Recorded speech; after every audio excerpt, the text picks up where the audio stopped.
ఋషులు, కాశీ నుండి వేద పండితులు, ఇలా దేశం నలుమూలల నుండి వచ్చిన వారి మధ్య హోమం చాలా ఘనంగా జరుగుతోంది. అది ద్రావిడ ఖండంలోని కంప్లీ రాజ్యం. ఆ రాజ్యానికి రాజు విజయేంద్రవర్మ. ఆయనకు ఒక అందమైన కూతురుంది. ఆమె పేరు లీలావతి. మగ సంతానం లేని మహారాజు తన తర్వాత తన రాజ్యానికి లీలావతిని మహారాణిని చేయాలనుకున్నాడు. లీలావతి మహారాణి కావాలంటే ఆమెకు 7 ఏళ్ల వయసులో ఒక మహర్జాతకుడితో నిశ్చితార్థం జరగాలి. విజయేంద్రవర్మ తన కూతురికి సరిపోయే మహాజాతకం ఉన్న అబ్బాయి కోసం రాజ్యమంతా వెతికించాడు. రాజగురువు గుడికి వెళ్తుండగా అక్కడ భిక్షం ఎత్తుకుంటున్న ఒక చిన్న కుర్రాడిని చూసి ఆశ్చర్యపోయాడు.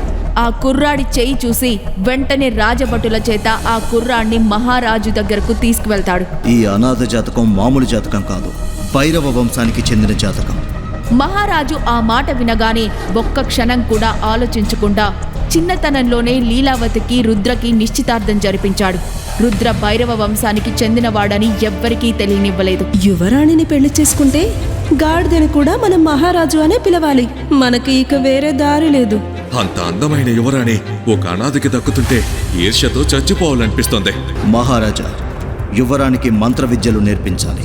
అలాగే రుద్రని మంత్ర విద్యలకు దూరంగా ఉంచాలి. రాజగురువు చెప్పినట్టుగానే మహారాజు లీలావతికి మంత్ర విద్యలు అన్నీ నేర్పించాడు. లీలావతికి 18 సంవత్సరాలు వచ్చేసరికి ఆమె అన్ని విద్యల్లోనూ ఆరితేరింది. అటు రుద్ర మాత్రం తనకు శక్తులు దాగి ఉన్నాయన్న విషయం కూడా తెలియక పిరికి పందలా మారిపోయాడు. చిన్న కుక్కపిల్ల అరిచినా సరే భయపడి పారిపోయేవాడు. అది చూసి రాజ్యంలో ప్రజలందరూ నవ్వుకునేవారు. యువరాణి తిరుగులేని యోధురాలుగా అవ్వాలంటే ఆమె కాళీమాత కటాక్షం పొందాలి. ద్రావిడ ఖండంలో ఇప్పటి వరకు ఎవరూ కనీ విని ఎరుగని రీతిలో కాళీమాత హోమాన్ని జరిపిస్తాను. లీలావతి కాళీమాత ముందు ఉన్న బలిపీఠం ముందు కూర్చొని అమ్మవారి కటాక్షం కోసం తన శక్తులన్నీ ప్రదర్శించింది. అప్పటి వరకు లీలావతి అందాన్ని మాత్రమే చూసిన ప్రజలు ఆమె శక్తులను చూసి ఆశ్చర్యపోయారు. కానీ కాళీమాతను ప్రసన్నం చేసుకోవడానికి లీలావతి ఒంట్లో ఉన్న శక్తులు సరిపోలేదు. ఆమె ఒక్కసారిగా నీరసించిపోయి కళ్ళు తిరిగి పడిపోయింది. అమ్మాయికి ఏమైంది? ఎందుకు కళ్ళు తిరిగి పడిపోయింది? వెంటనే రుద్రని ఇక్కడికి తీసుకురండి. భటులు రుద్రని తీసుకొని బలిపీఠం మీద కూర్చోబెడతారు.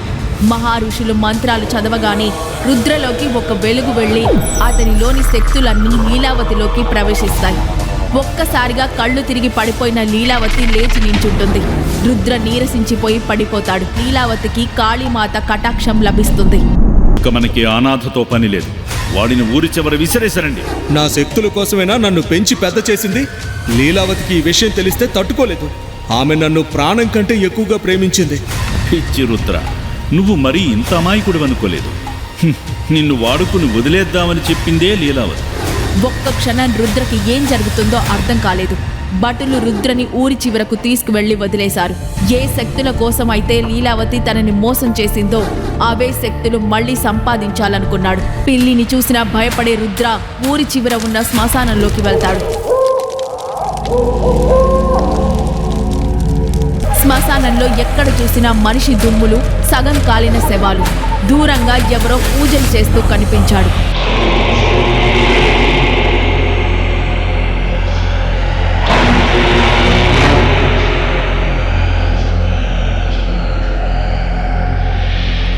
అవ్వ చెప్పిన అఘోరా అతని అనుకొని రుద్ర అతని దగ్గరకు వెళ్ళగానే, ఎవరు నువ్వు?